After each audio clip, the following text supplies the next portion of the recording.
اور جب موسیٰ نے اپنے شاگرد سے کہا کہ جب تک میں دو دریاؤں کے ملنے کی جگہ نہ پہنچ جاؤں ٹلنے کا نہیں، خاص صدیوں چلتا رہوں۔ پھر جب وہ دونوں ان دریاؤں کے سنگم پر پہنچے تو اپنی مچھلی بھول گئے۔ پھر اس مچھلی نے دریا میں سرنگ کی طرح اپنا رستہ بنا لیا۔ جب آگے چلے تو موسیٰ نے اپنے شاگرد سے کہا کہ ہمارا کھانا لاؤ، اس سفر سے ہم کو بہت تکان ہو گئی ہے۔ اس نے کہا کہ بھلا آپ نے دیکھا کہ جب ہم نے اس چٹان کے پاس آرام کیا تھا تو میں مچھلی وہیں بھول گیا، اور مجھے آپ سے اس کا ذکر کرنا شیطان نے بھلا دیا، اور اس مچھلی نے عجیب طرح سے دریا میں اپنا رستہ بنایا۔ موسیٰ نے کہا یہی تو وہ مقام ہے جسے ہم تلاش کرتے تھے۔ تو وہ اپنے پاؤں کے نشان دیکھتے دیکھتے لوٹ گئے۔ وہاں انہوں نے ہمارے بندوں میں سے ایک بندہ دیکھا جس کو ہم نے اپنے ہاتھ سے رحمت خاص سے نوازا تھا اور اپنے پاس سے ایک خاص علم بخشا تھا۔ موسیٰ نے ان سے جن کا نام خضر تھا کہا کہ جو علم اللہ کی طرف سے آپ کو سکھایا گیا ہے، اگر آپ اس میں سے مجھے کچھ بھلائی کی باتیں سکھائیں تو میں آپ کے ساتھ رہوں۔ خضر نے کہا کہ تم میرے ساتھ رہ کر صبر نہیں کر سکو گے، اور جس بات کی تمہیں خبر ہی نہیں اس پر صبر کر بھی کیسے سکتے ہو؟ موسیٰ نے کہا اللہ نے چاہا تو آپ مجھے صابر پائیے گا، اور میں آپ کے ارشاد کے خلاف نہیں کروں گا۔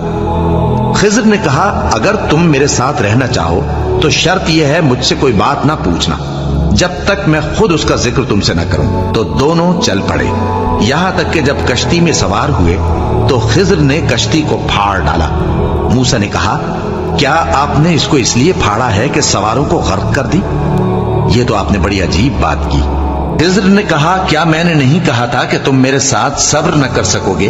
موسیٰ نے کہا کہ جو بھول مجھ سے ہوئی اس پر مواخذہ نہ کیجیے اور میرے معاملے میں مجھ پر مشکل نہ ڈالیے۔ پھر دونوں چلے، یہاں تک کہ رستے میں ایک لڑکا ملا تو خضر نے اسے مار ڈالا۔ موسیٰ نے کہا کہ آپ نے ایک بے گناہ شخص کو ناحق بغیر قصاص کے مار ڈالا، یہ تو آپ نے بری بات کی۔ خضر نے کہا کیا میں نے نہیں کہا تھا کہ تم سے میرے ساتھ صبر نہیں ہو سکے گا؟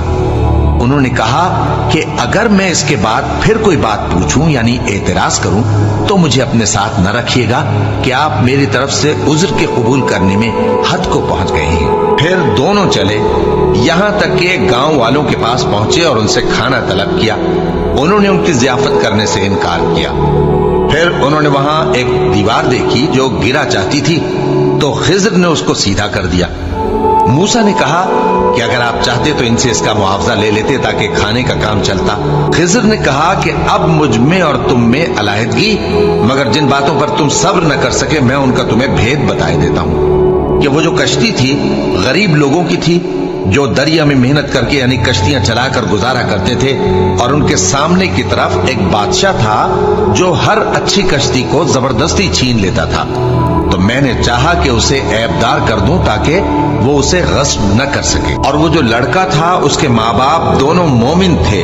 ہمیں اندیشہ ہوا کہ وہ بڑا ہو کر بد کردار ہوگا تو کہیں ان کو سرکشی اور کفر میں نہ پھنسا دے، تو ہم نے چاہا کہ ان کا پروردگار اس کی جگہ ان کو اور بچہ عطا فرمائے جو اخلاقی پاکیزگی میں بہتر اور محبت میں زیادہ قریب ہو۔ اور وہ جو دیوار تھی سو 2 یتیم لڑکوں کی تھی جو شہر میں رہتے تھے، اور اس کے نیچے ان کا خزانہ دفن تھا، اور ان کا باپ ایک نیک آدمی تھا۔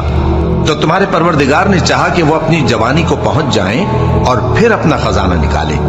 یہ تمہارے پروردگار کی مہربانی ہے، اور یہ کام میں نے اپنی طرف سے نہیں کیے، یہ ان باتوں کی حقیقت ہے جن پر تم صبر نہ کر سکے۔